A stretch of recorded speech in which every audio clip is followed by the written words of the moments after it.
चलते हैं, दो तरह की टाइप्स हैं, healthy narcissism and unhealthy narcissism. Healthy narcissism और अनहेल्दी नार्सिज्म क्या होता है? जैसे भी आपने स्पेक्ट्रम देख लिया होगा, आपको कुछ हद तक आइडिया हो चुका होगा कि what is healthy narcissism and what is unhealthy narcissism. तो हेल्दी नार्सिज्म की तरफ चलते हैं, जिसमें आता है कि उसमें कॉन्फिडेंस है, सेल्फ अश्योरेंस है, अपना पता है कि अपनी अश्योरिटी है कि मैं कुछ कर सकता हूँ या मेरे अंदर क्या फॉल्ट्स हैं, ये सारी चीजों की अपने अंदर वो चीज होती है। देन असर्टिवनेस है, और इसमें आप दूसरों को कुछ भी नहीं, दूसरों को कोई हार्म नहीं पहुंचा रहे, दूसरों को फायदा दे रहे होते हो। तो ये हेल्दी नार्सिज्म की चीजें होती हैं। यहाँ पे सेल्फ स्टीम, यहाँ पे फायदा ये है कि ये सेल्फ स्टीम को आपकी सपोर्ट करता है, ताकि आप ये इंडिविजुअल्स को हेल्प आउट करता है उनकी कैपेबिलिटीज के अंदर। उनको बिलीव होता है कि हम कुछ कर सकते हैं, तो इस तरह से उनकी सेल्फ स्टीम अच्छी होती है, और इनके अंदर रिजिलियंस भी अच्छी होती है, जो ताकि उनको हेल्प आउट कर सकें कि सेटबैक से कैसे बाउंस बैक होता है। अनहेल्दी नार्सिज्म की अगर हम बात करें तो उसके अंदर एरोगेंस है।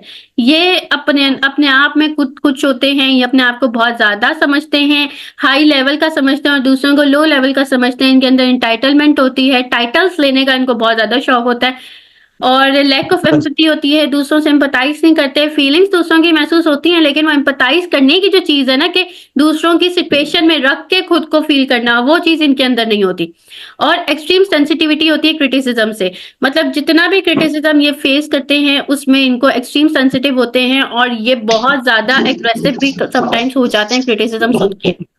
इमोशनल चैलेंजेस, अब इनके रिस्क फैक्टर्स ये हैं। अनहेल्दी नार्सिज्म का रिस्क फैक्टर ये होगा सबसे पहला, कि इनको इमोशनल चैलेंजेस मिलते हैं। ये इमोशनल चैलेंजेस देखते हैं, जैसे कि ये अपनी एंगर और डिसअपॉइंटमेंट को मैनेज करने में इनको मुश्किल होती है, और रिलेशनल डिफिकल्टीज होती है, जैसे कि जहाँ पे ये बहुत ज्यादा अंडर वैल्यूड और डिसमिस फील करते हैं, और इनके क्योंकि रिलेशनशिप में जो है ना मुश्किलात होती हैं। देन साइकोलॉजिकल इश्यूज कुछ ऐसे जिसमें लो सेल्फ अवेयरनेस है, एंग्जाइटी वगैरह इनकी इंक्रीज है, तो इस तरह के साइकोलॉजिकल इश्यूज भी इनके अंदर होने लग जाते हैं, और इवेंचुअली ये अनहेल्दी नार्सिज्म ही नार्सिस्टिक पर्सनैलिटी डिसऑर्डर की तरफ लीड करता है इंसान को।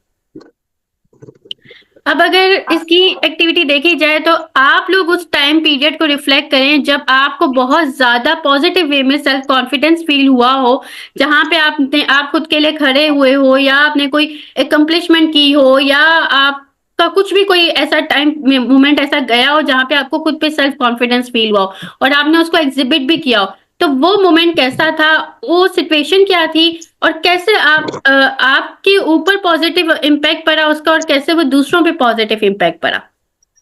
Anybody?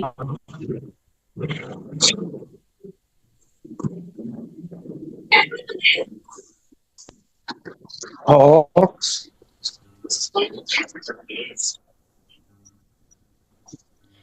Anybody can tell me? कर दी।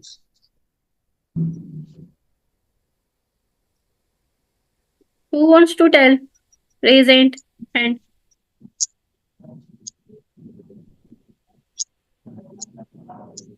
Miss Kashmala, you want to say something?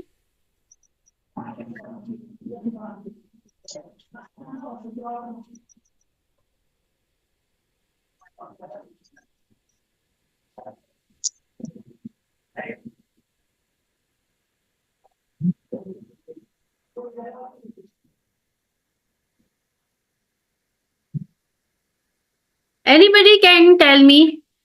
मैं भी बता सकती हूँ। जब मैंने, अगर मैं अपना बताऊं, तो जब मैंने जो है अपनी केस प्रेजेंटेशन दी थी पूरे डिपार्टमेंट के सामने, तो उस टाइम पे मुझे जो है वो सेल्फ कॉन्फिडेंस फील हुआ था, और मैं मतलब सारे टीचर्स थे मेरे आमने सामने डिपार्टमेंट के, और एचओडी, डीन, सारे मेरे सामने बैठे हुए थे, एंड मैंने केस प्रेजेंटेशन दी थी।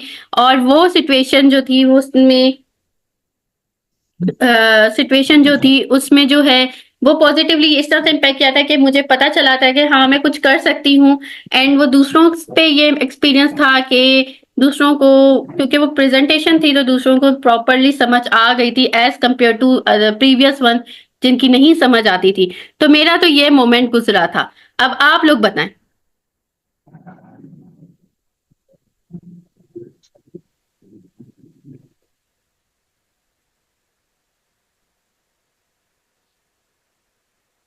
जी मिस किरण।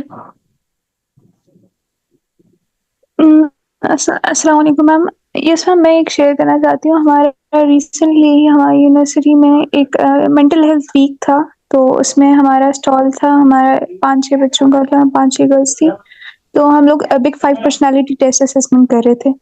तो उसमें ऐसा था कि हमने मतलब डिफरेंट स्टॉल्स लगे थे डिफरेंट पर्सनैलिटी असेसमेंट्स के। तो उसमें डीन और इन सब ने विजिट किया। वी वर आस्क्ड क्वेश्चंस और उसके बाद हमारी मार्किंग वगैरह भी हुई, and we never knew the results. Second next day हमारे एक सेमिनार था और हम सेमिनार रूम में गए। हमारे डिपार्टमेंट की सारी टीचर्स थी और उसके बाद मतलब वो हमें सब जानती थी। तो वहाँ पे जब रिजल्ट्स अनाउंस किए डीन ने, तो वी गॉट फर्स्ट पोजीशन हमारे ग्रुप की। तो दैट वाज अनएक्सपेक्टेड। ठीक है, तो उस टाइम जो है ना, वो एक पॉजिटिव सेल्फ कॉन्फिडेंस जो था और वो जो मोरल था वो हाई हुआ। और उसके बाद एक अगर बात की जाए कि पॉजिटिवली क्या इम्पैक्ट किया दूसरों के एक्सपीरियंसेस पे, वहाँ पे हमारे उस सेमिनार में सारे फर्स्ट सेमेस्टर के जूनियर्स थे। तो आफ्टर दैट हमारा उनसे काफ़ी ज़्यादा अच्छा एक एक्सपोजर हुआ। हमने उनसे बात की और वो सब हमें मतलब उन्होंने पर्सनली जाना, और लाइक वो हमारे एक पॉजिटिव एक्सपीरियंस था। Okay, that's so a very wonderful experience. और इससे देखिए आपके कैसे पॉजिटिव वे में रिलेशनशिप बिल्ड हुए अपने जूनियर्स के साथ।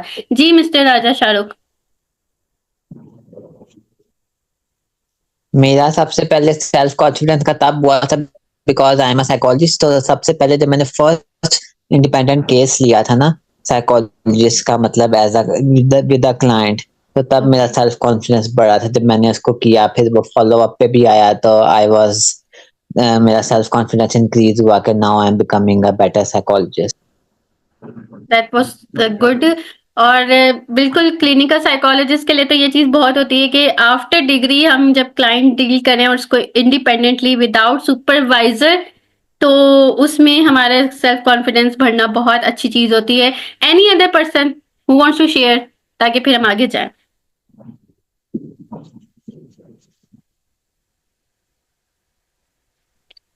ओके, आई थिंक कोई भी नहीं है, तो अब हम आगे चलते हैं।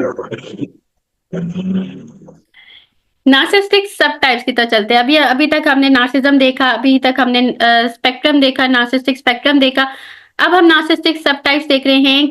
हमेशा हमारे माइंड में जब हम नार्सिज्म की बात करते हैं, हमेशा हमारे माइंड में वही नार्सिसिस्टिक लोग आते हैं जो अपने आप को बहुत ज्यादा सेल्फ एग्जिबिट करते हैं, अपनी एक करिस्मेटिक पर्सनैलिटी बनाते हैं, बहुत एक्स्ट्रा एक्सट्रोवर्ट टाइप के होते हैं। तो हमारे माइंड में हमेशा वो वाले नार्सिसिस्टिक लोग आते हैं कि ये जो है ना, ये नार्सिसिस्टिक है। लेकिन नार्सिसिस्टिक की बहुत सारी सब टाइप्स हैं आगे, जो कि अब आप लोगों को मैं बताऊंगी। सबसे पहली है ग्रैंडियोस ओवर्ट नार्सिज्म। ओवर्ट का मतलब है जाहिर होता हुआ, कोवर्ट होता है छुपा हुआ, ओवर्ट का मतलब है जाहिर होता हुआ। तो ग्रैंडियोस नार्सिज्म ये वो टाइप है जो हमारे माइंड में हमेशा आती है कि ये बहुत ज्यादा सेल्फ एग्जिबिट टाइप के लोग होते हैं, एक्सट्रोवर्ट होते हैं, बहुत ज्यादा सोशल रहने वाले, क्रिस्मेटिक टाइप के होते हैं। मतलब बजाय देखने से आपको लगेगा ये तो बहुत सक्सेसफुल पर्सन है, लेकिन जब आप बात करेंगे ना, तो बात करके आपको आइडिया हो जाएगा कि इनकी बातों में सिर्फ मैं है। मैंने ऐसे किया, मैंने वो किया। अगर टीम वर्क भी हो किया होगा, लेकिन ये उस टीम वर्क का क्रेडिट भी अपने सर पे लेके कहेंगे कि मैंने ये चीज की, मैंने ये चीज बनाई। तो यहां से ग्रैंडियोस नार्सिज्म आपको नजर आएगा। फिर एक टाइप होती है वल्नरेबल नार्सिज्म। ये छुपी हुई टाइप होती है, ये बज़ाहिर आपको नजर नहीं आती है, लेकिन ये भी हमारे आसपास बहुत मौजूद है। वो कैसे? वल्नरेबल नार्सिज्म के लोग होते हैं, इनसिक्योर होते हैं, लेकिन वो हाइड करते हैं अपनी इनसिक्योरिटी। उनकी इनसिक्योरिटी बहुत जल्दी आपको नजर नहीं आती। सेल्फ पिटी टाइप के लोग होते हैं, ये अपने आप को बहुत विक्टिमाइज करते हैं। मतलब ये हर टाइम यही बातें करेंगे कि सारी दुनिया मेरे खिलाफ है, मेरे साथ तो बहुत बुरा होता है, हर कोई मुझे छोड़ जाता है, कोई मुझे पसंद नहीं करता, कोई मेरे साथ अच्छा बिहेव नहीं करता। तो इस तरह की जो चीजें हैं, वो ये वल्नरेबल नार्सिज्म वाले लोगों में होती है। और ये लोग आपको अपने आसपास दिखते भी होंगे, क्योंकि इनको बस ये होता है कि हमें किसी ना किसी तरह से हमदर्दी मिले, और उस हमदर्दी में ये जो है ना सेंटर ऑफ अटेंशन रहते हैं। वो हमदर्दी इनको मिलती रहे, और उस हमदर्दी में ये सेंटर ऑफ अटेंशन रहते हैं कि हाँ ठीक है, हमें हमें स्पॉटलाइट मिल रही है। हमें हमारे साथ तो बहुत कुछ बुरा हुआ है जिंदगी में, तो हमें वो जो है ना, हमें लोग देखें और हमें उस तरह का एक ट्रीटमेंट दें, प्रिविलेजेस हमें मिले उस तरह की। देन फिर होती है एक मलिग्नेंट नार्सिज्म। और ये वाली जो होती है ये मोस्ट डेंजरस नार्सिज्म की टाइप है। इसमें anti social behaviour, narcissistic traits के साथ जो अनहेल्दी नार्सिस्टिक ट्रेट्स हैं उनके साथ अगर आप एग्रेसिवनेस मिला दो, एंटी सोशल बिहेवियर मिला दो, तो ये वो वाली टाइप बनती है। और ये बहुत ज्यादा खतरनाक टाइप होती है जो सोशियोपैथ्स वगैरह में आपको नजर आती है नॉर्मली। ये आपको नुकसान पहुंचाने में, इनके अंदर कोई गिल्ट नहीं होता, इनके अंदर कोई पछतावा नहीं होता किसी चीज का। ये आपको नुकसान पहुंचाने में जरा सी भी देर नहीं लगाते। ये इनको उसका कोई गिल्ट नहीं होता। ये मैनिपुलेटिव बहुत सारा होते हैं कि ये मैनिपुलेशन करके जो है ना अपना फायदा निकाल लें आपसे और आप पीछे रह जाते हो। तो ये वो वाली टाइप होती है। फिर एक टाइप होती है जो कम्युनिटी के साथ बहुत इन होते हैं, बहुत सोशल वर्क करते हैं। बज़ाहिर आपको लगेगा कि ये पर्सन कितना काम करता है, ये कितना कम्युनिटी के साथ इन है, कितना ये सोशल रहता है, कितना इसको जो है ना दुनिया का है कि चलो ये मैं ना लोगों की मदद करूं, गरीबों की मदद करूं। लेकिन ये भी नार्सिसिस्टिक लोग होते हैं और इनका मेन फोकस जो होता है, मेन अटेंशन होती है इनकी, वो सारी वो इस चीज पे होती है कि किसी ना किसी तरह से अच्छे काम करके सेंटर ऑफ अटेंशन रहे, मतलब स्पॉटलाइट इनको मिले, ताकि सारे लोग इनकी तारीफें करें। ये पिक्चर्स खिंचवाते हैं, सारे लोग तारीफ करें। ये वो गुड डीड सिर्फ इसलिए नहीं कर रहे कि वो हेल्प करें, ये इसलिए कर रहे होते हैं ताकि लोगों की नजर में हम अच्छे बने, लोगों की नजर में हमारा एक इमेज अच्छा सा बने। जी मिस जैनब इमाद।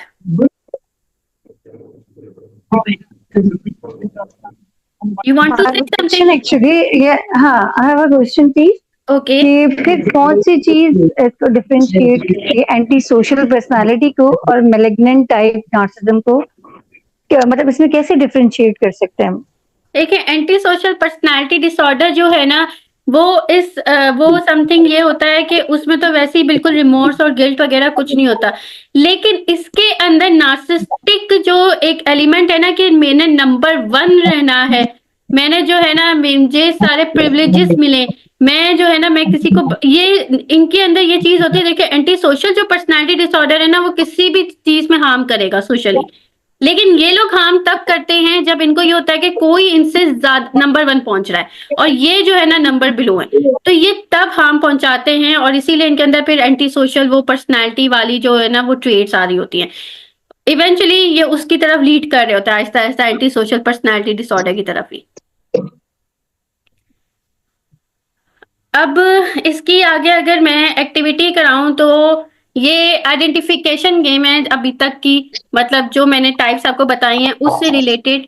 तो अगर मैं पहली की बात करूं कि एक कम्युनिटी वॉलंटियर है जो अपना चैरिटी वर्क जो है वो हर कन्वर्सेशन में मेंशन कर रहा है और उसके बारे में सोशल मीडिया पे भी जो है ना वो पोस्ट कर रहा है, तो ये क्या होगा, कौन सा नार्सिज्म होगा?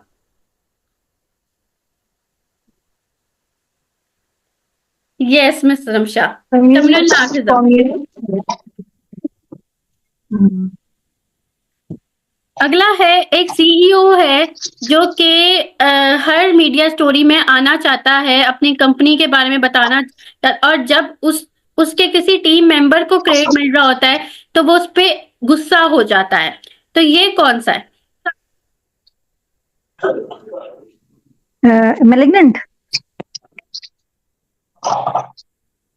नहीं, मैलिग्नेंट नहीं, मैलिग्नेंट नो।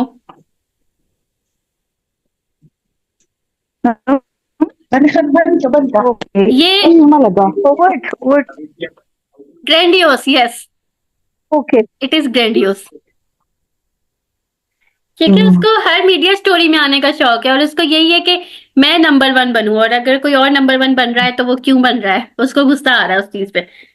अगर एक इंडिविजुअल है जो सोशल गैदरिंग्स को वैसे अवॉइड कर रहा है कि सिर्फ उसको ये है कि लोग मुझे वैल्यू नहीं करेंगे, लेकिन सीक्रेटली उसको यही है कि मुझे वैल्यू मिले, लोग पूछें आके, लोग मुझे जबरदस्ती आके ले जाएं, ये कौन सा है? Yes, vulnerable, right. And last one is malignant के एक मैनेजर है जो मैनिपुलेशन कर रहा है और टीम मेंबर्स को कंट्रोल कर रहा है और उसको कोई पछतावा नहीं है कि वो अपने पर्सनल गेन के लिए एम्प्लॉयज को फायर भी कर रहा है। तो ये एक्चुअल में मैलिग्नेंट है। तो अब आपको एग्जाम्पल से पता चल गया होगा कि क्या क्या इसकी टाइप्स हैं और किस किस तरह के नार्सिसिस्टिक लोग एक्चुअल पाए जाते हैं। और अब आप लोगों को आइडिया हो गया होगा कि किस किस तरह के नार्सिसिस्टिक लोग आप लोगों ने आज तक अभी तक देखे हैं अपनी पर्सनल लाइफ में। बंद करो, नीचे करो, बंद करो।